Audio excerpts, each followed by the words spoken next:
తెలంగాణలో మొట్టమొదటి factory outlet Mukunda jewellers మన కొత్తపేటలో ఫిబ్రవరి 14న గొప్ప శుభారంభం. అందమైన ఈ శుభారంభంలో ఎన్నో విశేషాలు. ముకుందా జ్యువెలర్స్ కొత్తపేట. ఇలా మహాలక్ష్మి గురించి చాలా గొప్పగా చెప్పినారు. ఈ రాష్ట్రంలో 18 ఏళ్లు నిండినటువంటి 1,50,00,000 మంది మహిళలు ఉన్నారు. 18 ఏళ్లు నిండిన వాళ్ళు 1,50,00,000 మంది ఉన్నారు. వారందరికీ 2,500 చొప్పున ఇవ్వాలంటే 45,000 కోట్ల రూపాయలు రావాలి. ఏది మహాలక్ష్మికి బడ్జెట్లో ప్రొవిజన్? మహాలక్ష్మికి మీరు పెట్టిన ప్రొవిజన్ ఏది? మీరు అన్నిటికి కలిపి 52,000 కోట్లు పెట్టిండ్రు. ఒక రైతు రుణమాఫీకే 40,000 కోట్లు కావాలి. ఇలా ఎవరిని ఏ రకంగా మీరు ప్రజలకు న్యాయం చేస్తారో ఇవాళ సమాధానం చెప్పాల్సిన అవసరం ఉంది. గృహజ్యోతి విషయంలో కూడా బడ్జెట్లో చూస్తే 2,400 కోట్లు పెట్టినారు. అంటే మన రాష్ట్రంలో 90 లక్షల మంది తెల్ల రేషన్ కార్డుదారులు ఉన్నారు. 90 లక్షల తెల్ల రేషన్ కార్డుదారులకు 200 యూనిట్లు ఉచితంగా ఇస్తే యూనిట్కు 4 రూపాయలు వేసుకుంటే కూడా 8,000 కోట్లు కావాలి కదా. 8,000 కోట్లు అవసరం ఉంటే మీరు బడ్జెట్లో పెట్టింది ఎంత?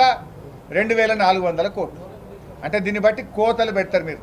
ఉచిత కరెంటు ఏదో వంకలు పెట్టి కోతలు పెట్టి చారణ మందికే ఇచ్చే ఆలోచనలో ఉన్నారు. నిజంగా తెల్ల రేషన్ కార్డుదారులందరినీ ప్రామాణికంగా తీసుకుంటే 200 యూనిట్ల ఉచిత కరెంట్ ఇవ్వాలంటే 8,000 కోట్లు కావాలి. పెట్టింది 2,400 కోట్లు. అంటే చారణ మందం పెట్టిండ్రు. అంటే బారాన కోత పెట్టబోతున్నారు. బారాన మందికి ఉచిత కరెంటు 200 యూనిట్ల విషయంలో మీరు కోత పెట్టబోతున్నారని బడ్జెట్లో చెప్పకనే చెప్పిండ్రు. దానికి ఏదో నిబంధనలు పెట్టి అనర్హత వేటు వేసి దాన్ని చారణ మందికి ఇచ్చే ప్రయత్నం చేస్తూ ఇలా మీరు మోసం చేయబోతా ఉన్నారు. ఆటో డ్రైవర్లను ఆదుకోవాలని నిన్న మేము చాలా స్పష్టంగా అసెంబ్లీలో ప్రశ్నించాం. ఈ బడ్జెట్లో నిధులు పెట్టాలని అడిగాం, కానీ ఎక్కడ కూడా ప్రస్తావన లేదు. నిన్న మా పల్లా రాజేశ్వర రెడ్డి గారు ఆటో కార్మికుల అప్పులను రుణాన్ని మాఫీ చేయాలని, ఆటో కార్మికులకు నెలకు 10,000 రూపాయల భృతి ఇవ్వాలని, ఆటో కార్మికులు చనిపోయిన కుటుంబాలకు 10 లక్షల ఎక్స్గ్రేషియా ఇవ్వాలని మేము అడిగాం.